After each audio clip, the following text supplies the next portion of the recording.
트럼프 대통령은 이란과의 종전 합의가 상당히 가까워졌다면서도 공습 가능성은 50%라며 중동 국가 정상들과 연쇄 전화 통화를 진행했습니다. 이란 측은 합의에 매우 근접했다며 양해각서 최종 확정을 위해 노력하고 있다고 밝혔는데요.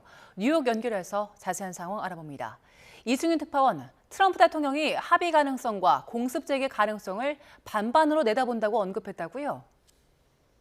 네, 그렇습니다. 종전 합의가 급물살을 타고 있는 가운데 트럼프 대통령은 미국 인터넷 매체인 악시오스와의 전화 인터뷰에서 좋은 합의를 할지 아니면 이란을 박살낼지 가능성은 50대 50이라고 말했습니다. 또 오늘 늦게 그동안 이란과의 협상을 담당해온 스티브 위트코프 특사와 맞사위인 제러드 쿠슈너를 만나 이란이 보내온 최신 답변을 논의할 예정이라고 밝혔습니다. 이 회의에는 제이디 벤스 미 부통령도 참석할 전망인데 모두 4월 7일 미국과 이란이 휴전에 합의한 직후인 4월 11일에서 12일 파키스탄 수도 이슬라바마드에서 이란과 진행했던 첫 고위급 대면 협상 참석자들입니다. 트럼프 대통령이 언급한 이란의 최신 답변은 미국과 이란 사이의 종전 협상을 중재해온 파키스탄의 아심 무니르 군 총사령관이 받아온 것으로 보입니다. 무니르 총사령관은 전날 이란 수도 테헤란을 방문해 이틀간 이란 대통령과 의회 의장, 외무장관 등 이란 지도부와 연쇄 회동하고 귀국길에 올랐습니다. 악시오스는 트럼프 대통령이 미 동부 시간으로 24일 일요일까지 이란에 대한 공습 체계 여부를 결정할 것이라고 말했다고 보도했습니다.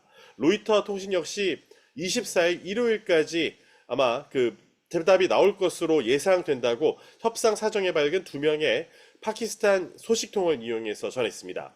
트럼프 대통령은 어떤 사람은 합의를 훨씬 더 원하고 다른 이들은 전쟁 재개를 원한다고 말해 의견이 엇갈리고 있음을 시사했습니다.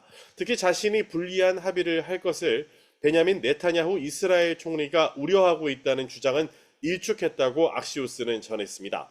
로이터 통신은 트럼프 대통령이 사우디아라비아와 카타르, 아랍에미리트, 이집트, 튀르키예, 파키스탄 정상들과 전화 통화를 진행한다고 아랍권 당국자를 이용해 보도했습니다. 실제로 트럼프 대통령이 셰이크 타민 빈 하마드 알 타니 카타르 국왕과 전화로 종전 협상안을 논의했다고 카타르 정부가 발표했습니다.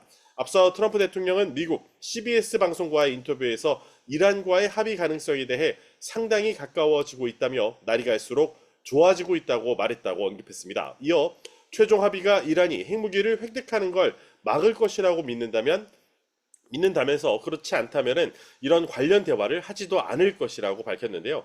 트럼프 대통령의 관련 최근 발언을 들어보시겠습니다.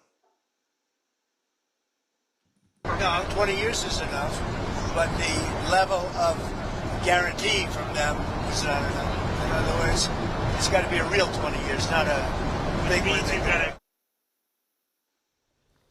네, 이란의 반응은 어땠습니까? 에스마일 바가이 이란 외무부 대변인은 합의에 매우 근접했지만 매우 떨어져 있다면서도 양해각서 최종을 위해 노력하고 있다고 밝혔다고 이란 국영 IRRB 방송이 전했습니다. 또 핵심 중재 역할을 하는 파키스탄의 무니르 총사령관의 테헤란 일정과 관련해 방문의 목적은 이란과 미국 사이의 메시지 교환이었다며 협상에 큰 진전이 있었음을 시사했습니다. 특히 이란이 제시한 14개 항의 요구에 핵, 동결 자산 해제 등 의제가 모두 담겼다며 종전 MOU에 합의할 경우 핵사안을 논의하기까지 30일에서 60일의 유예기간을 둔다는 내용도 포함됐다고 전했습니다. 전날 현 단계에서 핵사안과 관련한 논의는 없다고 선을 그었던 것과는 좀 온도차가 감지되는 입장입니다. 로이터 통신은 이란의 제안이 공식적인 전쟁 종식, 호르무즈 해협에서의 위기 해결, 더 광범위한 합의를 위한 30일간의 협상 시작 등 3단계로 이루어져 있다고 전했습니다. 영국 일간 파이낸셜 타임스는 소식통을 이용해 휴전을 60일 연장하고 이란 핵 프로그램과 관련한 대화의 틀을 마련하는 합의가 임박했다고 보도했습니다. 여기에는 호르무즈 해협의 단계적 재개방, 이란의 농축 우라늄 재고 희석 또는 이전 논의, 미국의 이란에 대한 항만 봉쇄와 제재 완화 등이 포함될 것이라고 밝혔습니다. 하지만 결국 종전 MOU 체결 이후 유예기간을 더 거친 뒤에 핵 문제를 구체화한다는 게 이란의 입장이어서 양측이 과연 최종 합의에 이를 수 있을지는 좀 더 지켜봐야 할 것으로 보입니다. 지금까지 뉴욕에서 YTN 이승윤입니다. 이런 가운데 미군이 호르무즈 해협에서 이란을 겨냥한 해상 봉쇄를 통해 지금까지 100척을 회항시켰다고 밝혔습니다. 중동 지역 미군을 총괄하는 미 중부사령부는 지난 6주 동안 15,000명 이상의 육군, 해군, 해병대, 공군 장병들은 100척의 선박을 회항시키고 4척을 무력화했다고 발표했습니다. 그러면서 26척의 인도적 지원 선박의 통항을 허용했다고 밝혔습니다. 이란 이슬람 혁명수비대가 지난 24시간 동안 상선 25척이 호르무즈 해협을 통과했다고 현지 시간 23일 밝혔습니다. 이란 관영 매체 보도에 따르면 혁명수비대는 유조선과 컨테이너선 등 25척이 해군의 협조와 보안 지원 쪽에 허가를 받고 해협을 통과했다는 내용의 성명을 발표했습니다. 이어 미군의 공격으로 호르무즈 해협이 불안정한 상황에도 불구하고 혁명수비대 해군은 해협에 대한 정보 통제를 적극적으로 수행하고 있다고 강조했습니다. 혁명수비대 발표에는 해협을 통과한 배들이 어느 나라 선적인지 등 구체적인 정보는 포함되지 않았습니다. 호르무즈 해협이 봉쇄되면서 전 세계 식량 안보에도 비상이 걸렸습니다. 유엔 식량농업기구는 이번 사태가 단순한 물류 차질이 아니라 글로벌 식량 위기의 시작이고 앞으로 6개월에서 1년 안에 본격적인 폭등이 올 수 있다고 경고했습니다. 한상욱 기자입니다. 미국과 이스라엘의 이란 공습 이후 사실상 전면 폐쇄된 호르무즈 해협. 전 세계 석유 수송량의 20%가 지나는 핵심 길목이 막히면서 불똥은 농업 현장으로도 튀었습니다. 석유뿐만 아니라 전 세계 비료 공급량의 3분의 1이 이 해협을 통과하기 때문입니다. 당장 올여름 농번기를 앞둔 전 세계 농가에는 비료 부족 경고 등이 켜졌습니다. 유엔 식량농업기구 FAO는 이번 사태를 일시적 충격이 아닌 구조적인 농식품 위기의 서막으로 규정했습니다. 에너지와 비료 가격이 먼저 뛰고 이어서 수확량 감소와 식량 인플레이션으로 이어지는 도미노 타격이 시작됐다는 겁니다. 실제로 세계 식량 가격 지수는 분쟁 직후 3개월 연속 상승세를 이어가고 있습니다. FAO는 이대로라면 앞으로 6개월에서 1년 안에 본격적인 세계 식량 위기가 닥칠 수 있다고 경고했습니다. So I think this is the time to switch and to start seriously thinking on how to increase capacity of absorption of countries, how to increase their resilience to this shock so that we start to minimize the potential impacts that this supply shock is going to have. FAO는 각국 정부에 호르무즈 해협을 우회하는 대체 무역 통로를 확보하고 어떤 무역 규제에서도 인도적인 식량 흐름을 보호할 것을 촉구했습니다. YTN 한상옥입니다. 일본의 수출 효자로 손꼽히는 녹차가 중동 전쟁 여파에 직격탄을 맞고 있습니다. 최근 인기가 급상승하고 있는 나토도 마찬가지인데요. 무슨 이유인지 도쿄에서 이승배 특파원이 알아봤습니다. 일본의 유명 차 생산지인 시즈오카 현입니다. 5월 본격적인 차 수확철이 시작되면서 성수기를 맞았지만 농장주는 걱정이 앞섭니다. 포장재 때문입니다. 包装資材も今までなら注文すればスッと入ってきたんですけど、なかなかすぐに入らないよと。それから値段ももう全然変わってしまって。 녹차는 빛과 산소, 습기에 약해서 포장재는 차단 기능이 필수입니다. 그래서 여러 개의 얇은 필름을 겹쳐 만드는데 90% 이상이 나프타를 원료로 만듭니다. 중동 기름길이 막히면서 나프타 공급에 차질이 생긴 이후 포장지 값이 급등했고 엎친 데 덮친 격으로 인쇄 잉크까지 귀한 몸이 됐습니다. 結構な額を毎月仕入れているので、ここが本当に数%上がるだけで、数千万とか1億っていうところが上がっていっちゃうんですよね。 최근 인기몰이 중인 나토 업체도 울상입니다. 바닥에 하얗고 폭신폭신한 스티로폼 역시 나프타로 만드는데 용기값이 최근 20%가 올랐습니다. 일본에서 나토는 세 팩에 100엔 조금 넘는 대표 서민 음식이지만 더는 서민이란 단어를 쓸 수 없게 돼버렸습니다.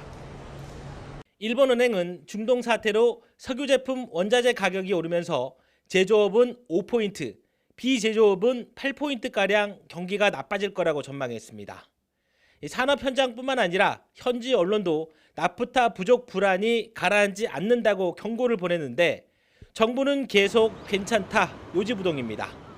原油やナフタ由来の化学製品を含む石油製品は年を超えて供給継続が可能ですが 미국 등 다른 지역에서 대체 원유를 조달한다고 해도 중동산에 비해 비싼 데다가 수급이 불안하다는 한계가 있습니다.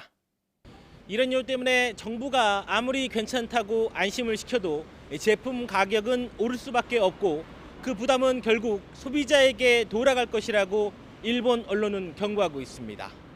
도쿄에서 YTN 이승배입니다.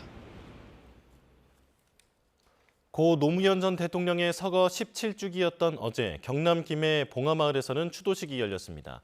이재명 대통령은 취임 후 처음으로 추도식에 참석해 노 전 대통령의 뜻을 이어받아 기득권의 반발을 두려워하지 않고 개혁을 추진하겠다고 밝혔습니다. 홍민기 기자입니다.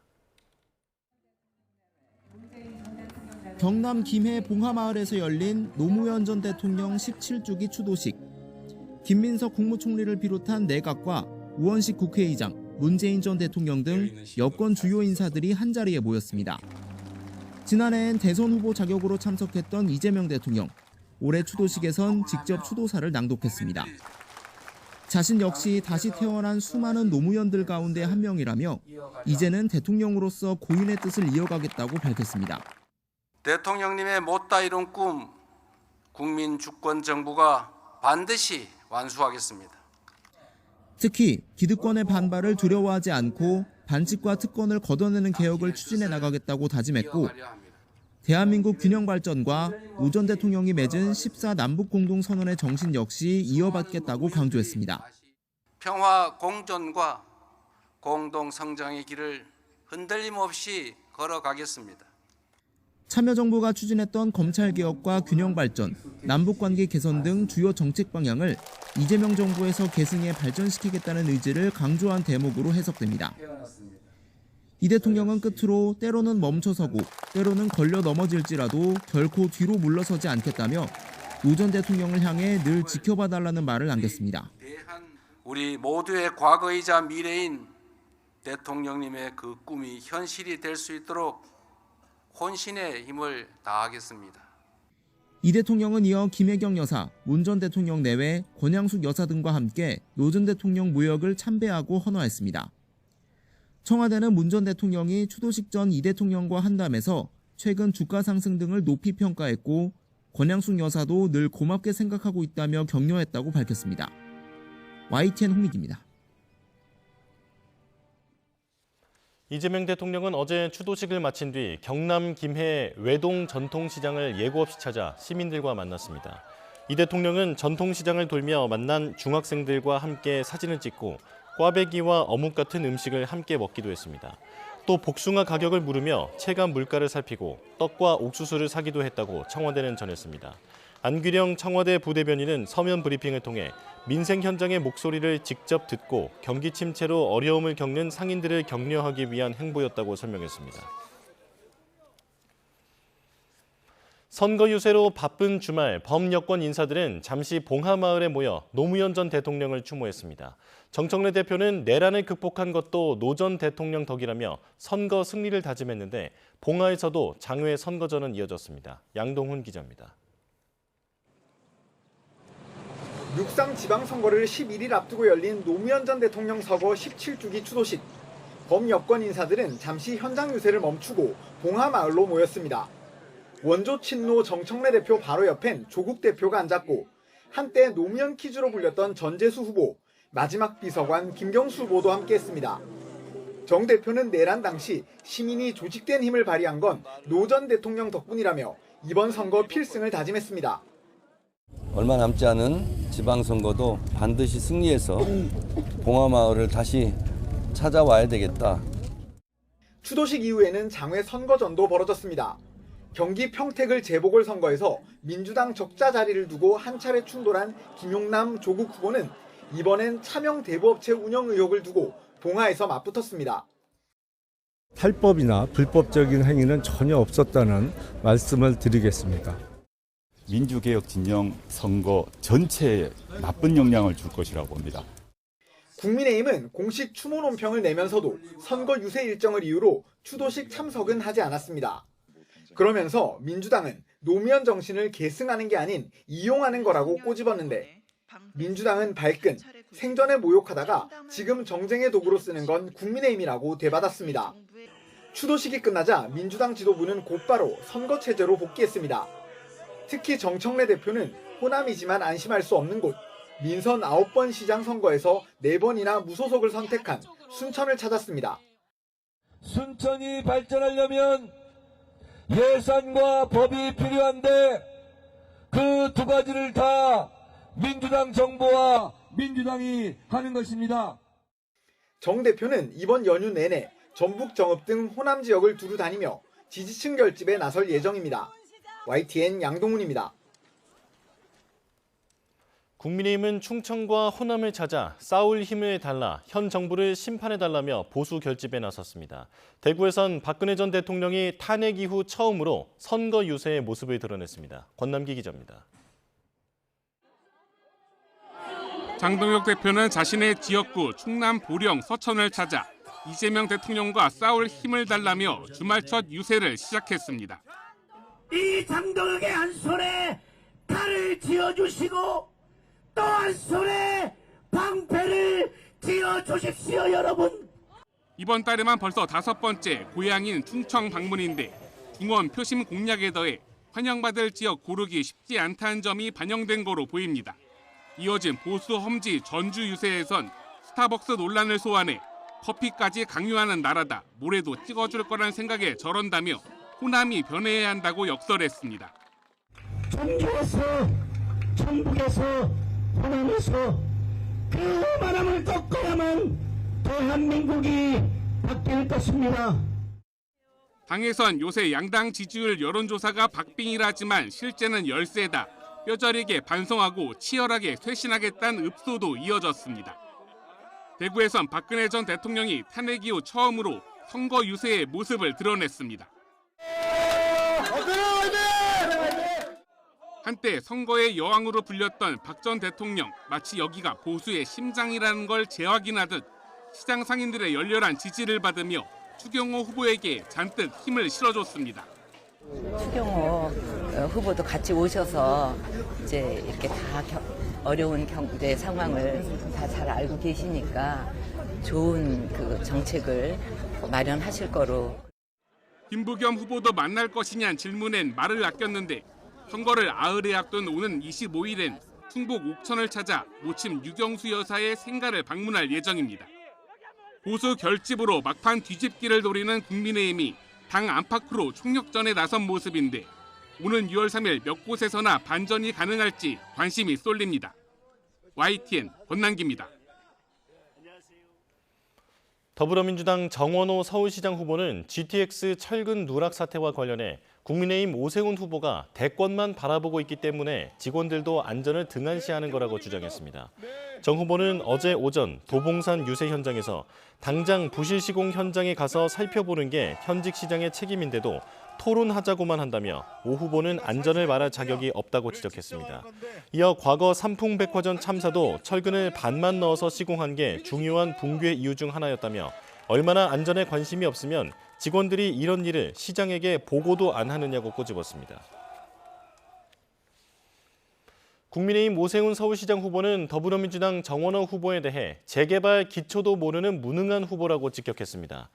오 후보는 어제 서울 양천구 유세에서 행당 7구역 재개발 당시 성동구청이 기부 체납의 합의에 돈을 받아놓고 말을 바꾸면서 준공 승인이 나지 않아 1000가구가 등기를 못하고 있다고 말했습니다. 이어 정 후보가 구청장 재임 12년 동안 재개발, 재건축 준공 물량이 하나도 없었다며 착착 개발은 이름만 그럴듯한 공약이라고 지적했습니다. 또 토론 요구 전에 철근 누락 현장부터 가보라는 정 후보의 지적에는 토론에 응한다고 약속하면 다녀오겠다고 응수했습니다. 북한 여자축구 클럽이 오랜만에 남측을 찾았지만 냉랭한 반응 탓에 경색된 남북관계만 더 도드라졌다는 평가가 나옵니다. 북한의 적대적 두 국가 노선만 더 부각됐다는 건데 의미 있는 선례를 남겼다는 평가도 있습니다. 이종원 기자입니다. 북한 내 고향 여자축구단은 지난 17일 베이징을 거쳐 인천공항을 통해 입국했습니다. 표정은 시종일관 굳어 있었습니다. 혹시 오랜만에 왔는데 소감 어떠실까요? 혹시 피곤하진 않으십니까? 날씨 어떠신가요? 특히 버스에 오를 때까지 한 손에 꼭 쥐고 있는 작은 수첩이 포착됐는데 바로 북한 여권이었습니다. 남북교류협력법에 따라 북한 주민은 남한을 방문할 경우 사전 승인과 함께 증명서만 받으면 되는데 심사 과정에서 마치 일반 외국인처럼 여권을 내민 겁니다. 남북 관계를 적대적 두 국가로 규정한 북한 정권의 지침이 있었던 것으로 보입니다. 기본적으로 정부는 그 교류협력법에 따라서 그런 문제를 처리해 나갈 계획이고, 다만 여권 제시할 경우에 이런 것을 참고 자료로 활용한다는 입장입니다. 아시아 챔피언스 리그 4강 토너먼트가 진행되는 기간에도 남측을 대하는 북한 선수단의 냉랭함엔 변함이 없었습니다. 민간단체 200여 곳이 자발적으로 공동 응원단까지 구성해 열띤 응원을 보냈지만 북측 선수들은 눈길조차 보내지 않았습니다. 응원단 문제는 우리가 저는 감독으로서 또 우리 팀 선수들이 상관하는 문제는 아닙니다. 우리는 오직 경기에만 집중하겠습니다. 8년 만에 북한 선수단 방남으로 북한의 두 국가 주장만 더 부각됐다는 지적이 나오는 이유입니다. 다만 남북 간 교류가 완전히 중단됐던 상황에서 그 첫 발을 뗀 건 나름대로 의미 있는 진전이란 평가도 공존합니다.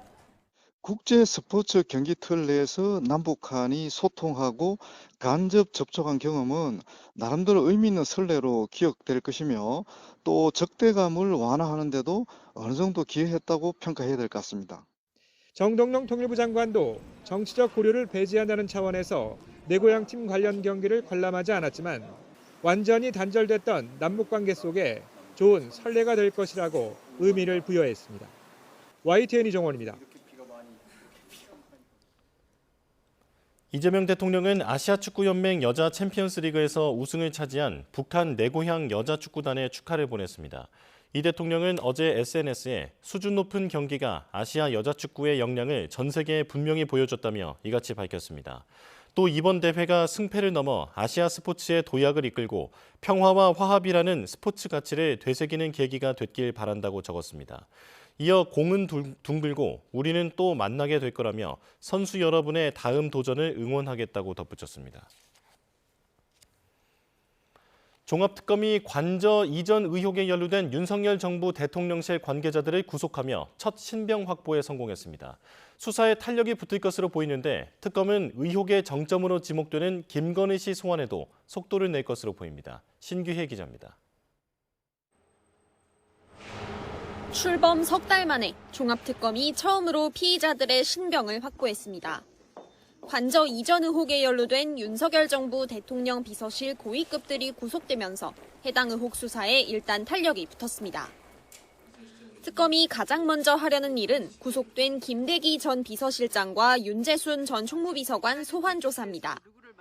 김 전 실장과 비서관들은 서로에게 예산 불법 전용의 책임을 미루고 있는 것으로 알려졌는데 이번 연휴 안에 이들에 대한 조사를 진행한다는 계획입니다. 이미 예산 전용의 피해자 격인 행정안전부 관계자들을 상대로는 조사를 마친 만큼 파악된 사실관계를 바탕으로 관저공사 관련 의사결정 과정의 정점에 누가 있었는지 캐물을 것으로 보입니다. 특검이 이 의사결정 구조의 정점으로 겨누고 있는 건 김건희 씨입니다. 행안부 예비비 28억 원이 관저공사비로 불법 전용되는 과정에 김건희 씨의 입김이 작용했다고 의심하고 있기 때문입니다. 이는 특검이 최근 확인한 김 씨의 한남동 공관촌 답사 정황과 관련이 있습니다. 이미 관저 부지가 정해진 상황에서 김 씨의 답사 이후 부지가 바뀌었고 이후 공사비가 추가로 필요해지면서 행안부 예비비를 전용했다는 겁니다. 한정된 구속기간 안에 특검의 수사망이 의혹의 정점 김 씨를 향해 뻗어나갈 수 있을지 주목됩니다. YTN 신기혜입니다.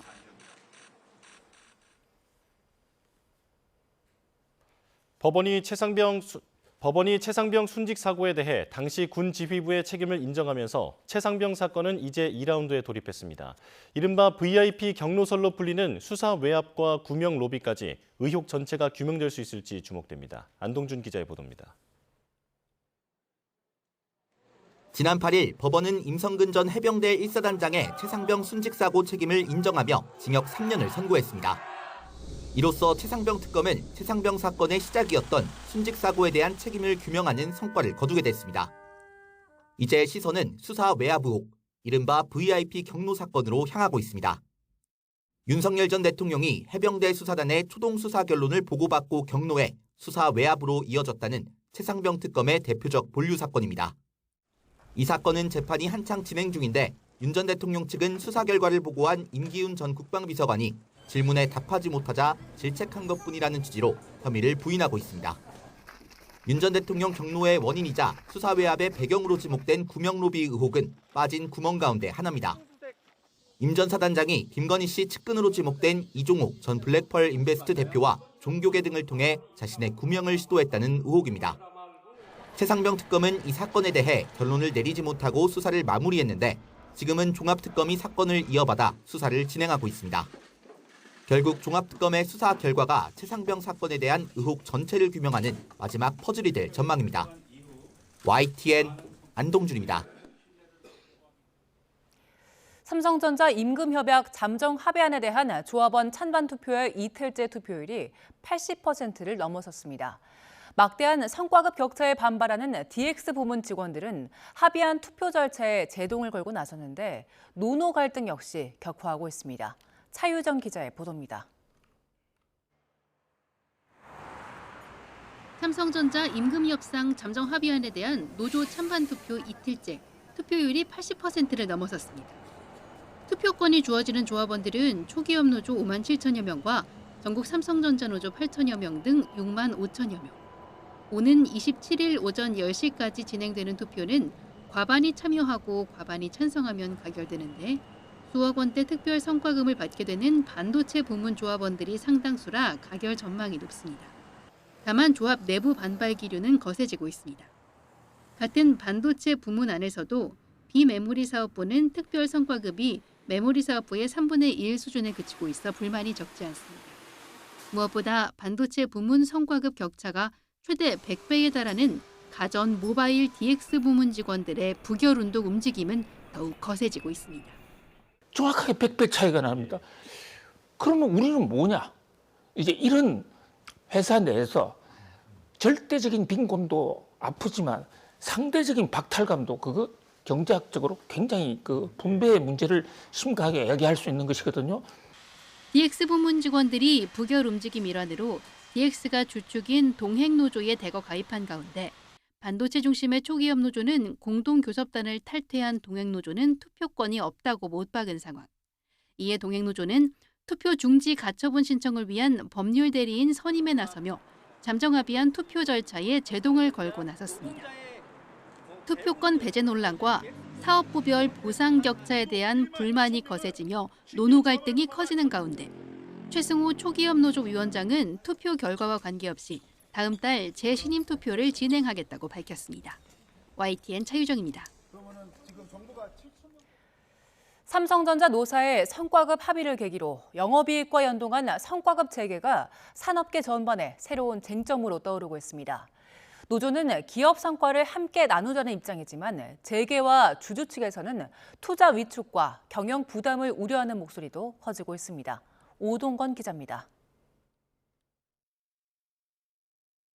삼성전자 노사의 잠정 합의서를 보면 성과급의 재원은 사업 성과의 10.5%로 명기되어 있습니다. 업계에서는 이를 사실상 영업이익으로 해석하고 있습니다. 합의서의 사업 성과는 삼성전자가 성과급 산정 기준으로 활용하는 경제적 부가가치 EVA 개념을 기반으로 합니다. 다만 실제로는 영업이익이 핵심 변수로 작용하는 만큼 사실상 영업이익 연동형 성과급으로 받아들이는 분위기입니다. 삼성전자 노조가 이번 합의안을 최종 찬성하게 되면 시가총액 1위 삼성전자도 하이닉스에 이어 영업이익 N% 성과급 대열에 합류하게 되는 셈인데 파장도 적지 않습니다.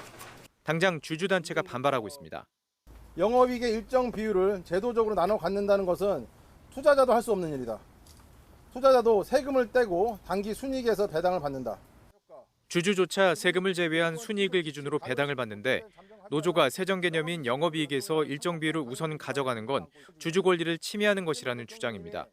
경제학적으로도 위험과 보상의 비대칭성 문제가 제기됩니다. 기업 경영의 위험은 주주가 부담하는데 직원들은 별다른 위험 부담 없이 성과급만 가져가는 구조라는 지적입니다.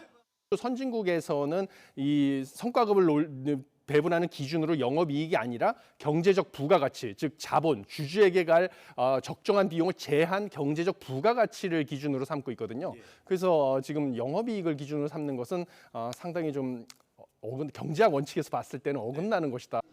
이런 가운데 다른 대기업 노조들까지 성과급 제도 개편 요구에 나서고 있습니다.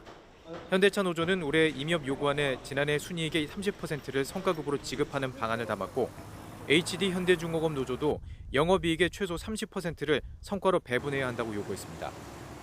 한화 에어로스페이스와 HD 현대일렉트릭 노조 등도 성과급 상한 폐지와 제도 개편을 요구하는 분위기입니다. 재계는 긴장하고 있습니다.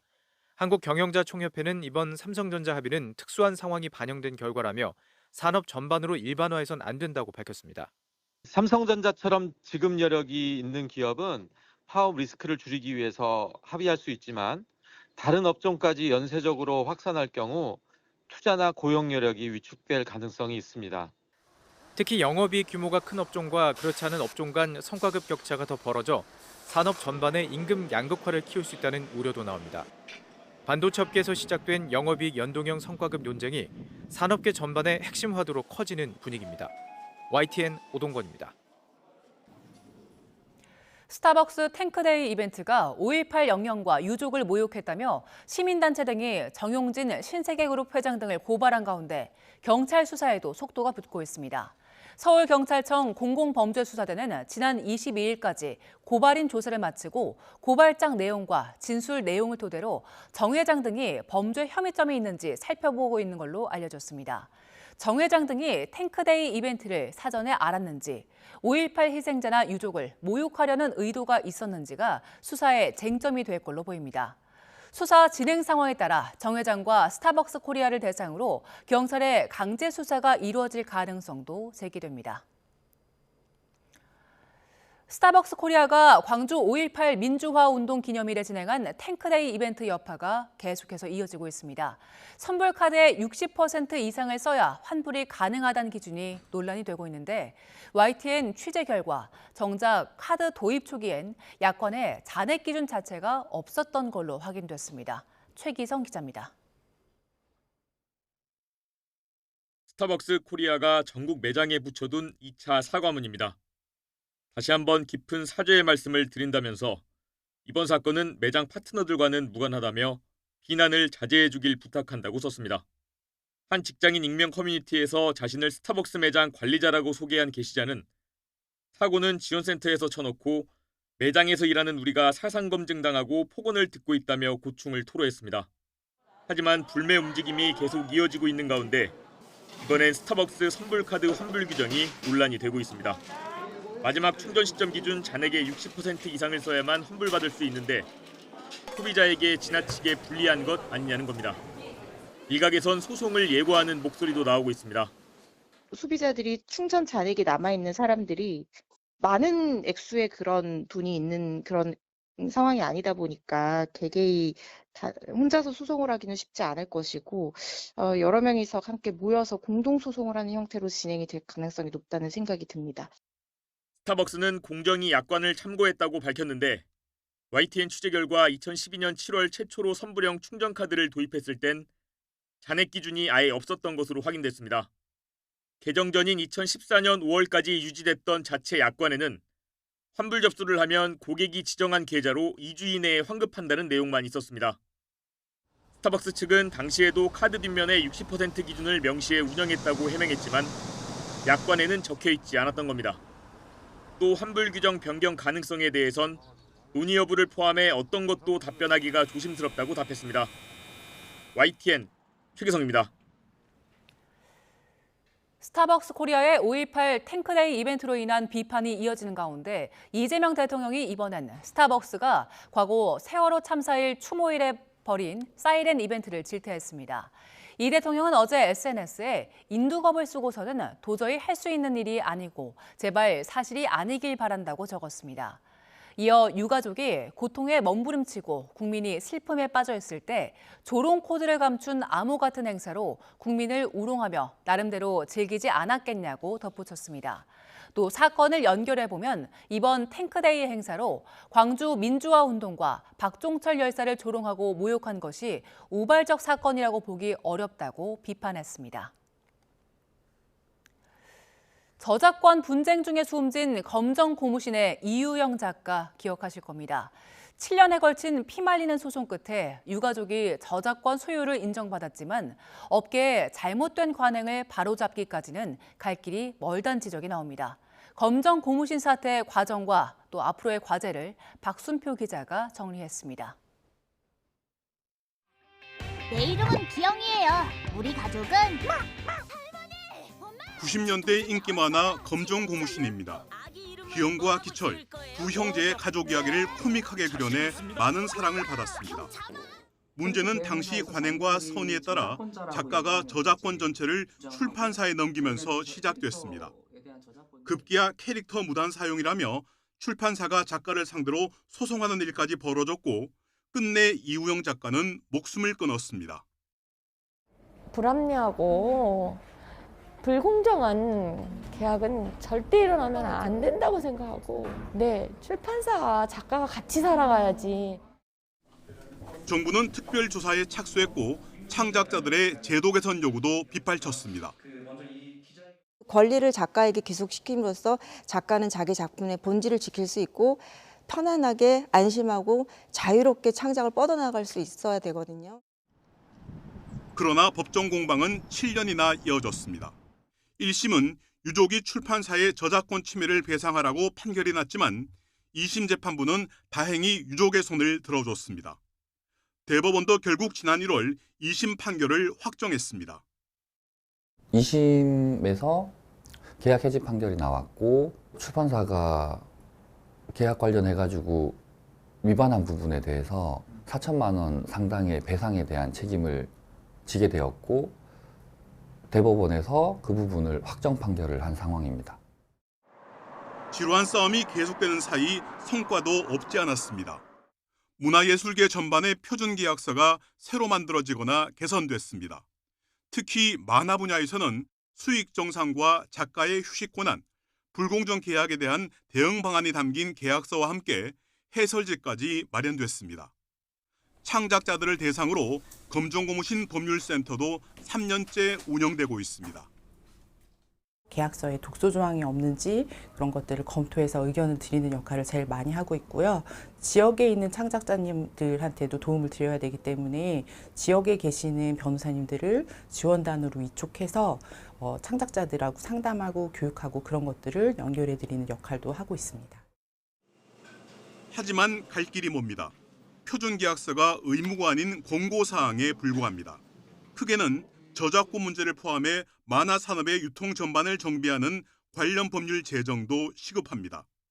감사원도 검정고무신 사태 전반에 대한 감사와 함께 제도 개선책을 내놓을 예정입니다.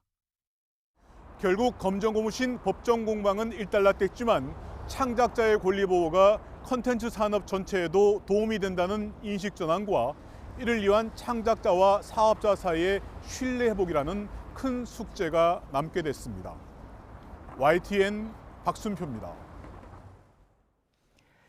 최근 젊은 세대에서는 가까운 사람끼리 2초씩 일상을 촬영해 모아보는 앱이 유행인데요.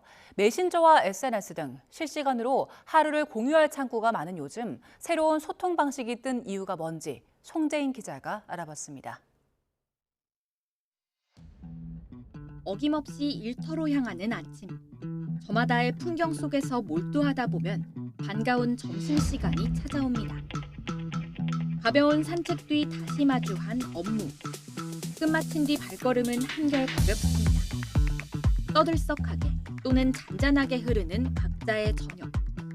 그렇게 오늘도 보통의 하루가 저물어갑니다. 정해진 인원끼리 매 시간 딱 2초씩 각자가 놓인 지금 이 순간을 찍어 올리는 앱 셀로그입니다. 젊은 세대 사이 입소문이 빠르게 나면서 지난달 인기가 절정에 달했을 땐 각종 모바일 무료 앱 다운로드 1위를 휩쓸기도 했습니다. 이렇게 쌓인 서로의 일상을 보는 건 초대된 가까운 사람들 최대 12명뿐입니다. 우리만의 공간인 만큼 바쁘거나 귀찮을 때는 이렇게 생략하다가도 원하면 댓글로 대화를 나눌 수도 있습니다. 메신저나 영상 기반의 SNS가 넘치는 요즘, 셀로그라는 새로운 앱이 뜬 이유는 뭘까? 사용자들은 답장에 대한 큰 부담 없이도 시시각각으로 서로의 일상을 엿볼 수 있다는 점에 주목합니다.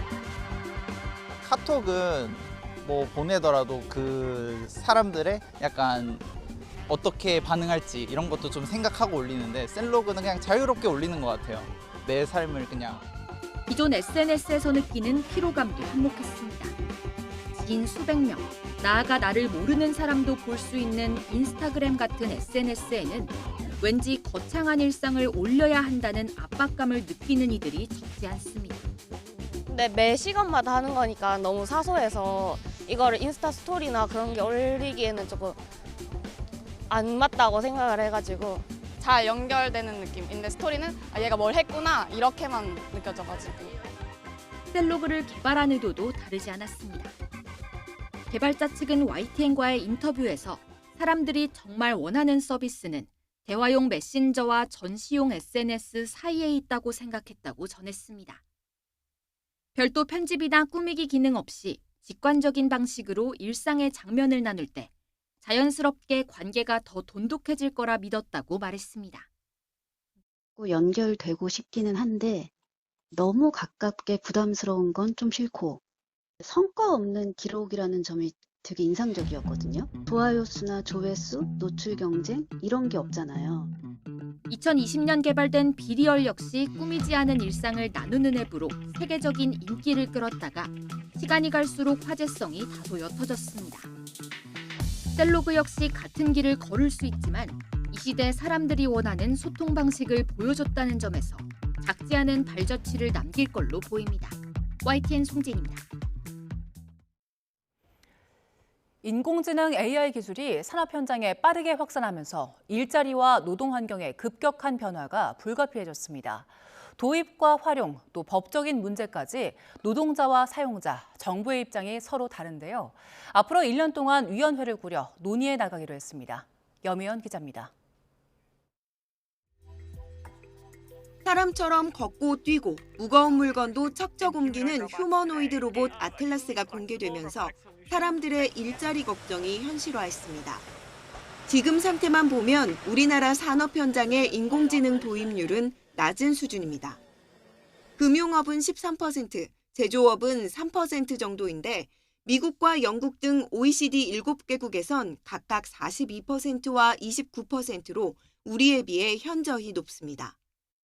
우리도 비껴갈 수 없는 수순이겠지만 본격 도입 전에 사회적 대화가 필요한 부분이 한둘이 아닙니다.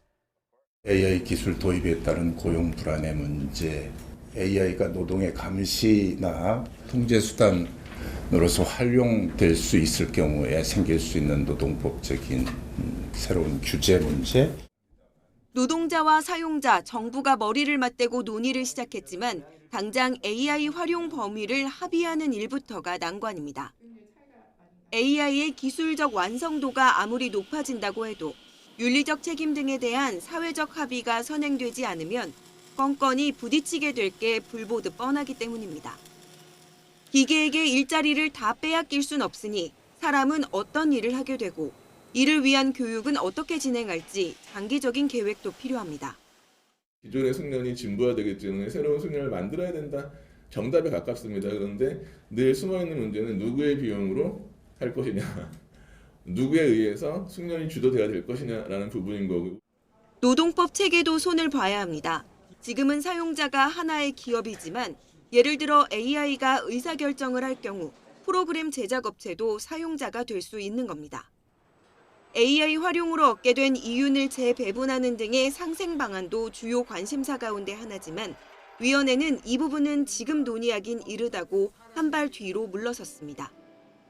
AI 상생위원회는 노동계와 경영계, 정부 측, 그리고 공익위원까지 모두 17명으로 구성돼 앞으로 1년 동안 관련 논의를 이어갈 계획입니다.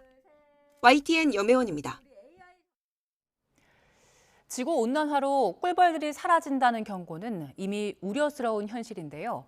꿀벌 외에 우리 숲을 진짜 지탱하는 야생벌에 대해 얼마나 알고 계십니까?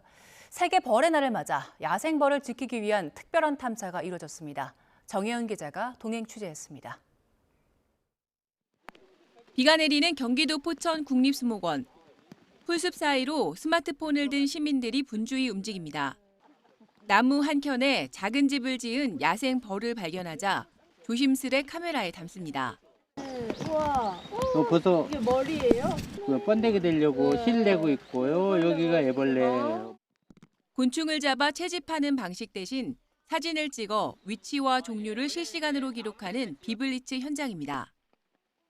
시민이 직접 숲에 살아있는 데이터를 생산하고 기록하는 시민과학자가 되는 건데 이번에는 야생벌이 주인공입니다. 시민들이 직접 자기 집 근처의 생물 다양성을 기록하고 또 감소하는 야생벌들을 기록하는 게 시민과학의 또 중요한 역할이라고 할 수 있겠습니다. 직접 기록을 함으로써 이게 두려움이 호기심으로 바뀌어가고 기후변화에 대응해 그동안 꿀벌에 집중됐던 곤충 보호에 관심을 다양한 야생벌로 넓히고자 마련된 행사입니다. 특히 시민들이 직접 데이터를 생산하는 선진국형 조사 방식이 국내 처음 도입됐는데 이번에 생산된 데이터는 전문가 검토를 거쳐 국가산림보전기초자료로 활용됩니다. 관심을 가져주지 않고 있기 때문에 꿀벌처럼 아무런 데이터가 없습니다. 걔네들이 사라져 가는지 아니면 기후변화로 인해서 어떻게 환경이 바뀌어 가는지 시민과학자들이 점점 많아지게 된다면 10년이 지났을 때 연구자들이 직접 하지 못하는 부분들을 점점 상호 보완할 수 있는 국립수목원은 앞으로 수목원과 대학, 시민단체를 잇는 전국 단위 네트워크를 구축한다는 방침입니다. 작은 벌 한 마리를 관찰하고 기록하는 일은 건강한 숲과 생태계를 보존하는 첫걸음이라고 할 수가 있을 것 같습니다. 오늘 이 행사를 계기로 해서 야생벌 다양성에 좀 더 많은 관심을 가지고 이런 부분에 대한 논의가 많이 확대되었으면. 작은 벌 한 마리를 향한 시민들의 따뜻한 시선과 기록이 기후위기 속 우리 미래 숲을 지탱하는 버팀목이 되기를 기대합니다. YTN 정혜윤입니다. 경기 안산 단원경찰서는 새벽 시간을 노려 무인 인형 뽑기방에서 현금을 훔쳐 달아난 용의자를 추적하고 있습니다. 용의자는 그제 새벽 5시쯤 안산시 단원구 중앙동에 있는 무인 인형 뽑기방에서 망치로 지폐 교환기 자물쇠를 부수고 현금을 훔친 혐의를 받습니다. 피해 금액은 200만 원가량으로 파악됐습니다. 경찰은 매장 CCTV 영상 등을 토대로 A씨의 동선을 추적하면서 추가 피해 여부를 조사하고 있습니다.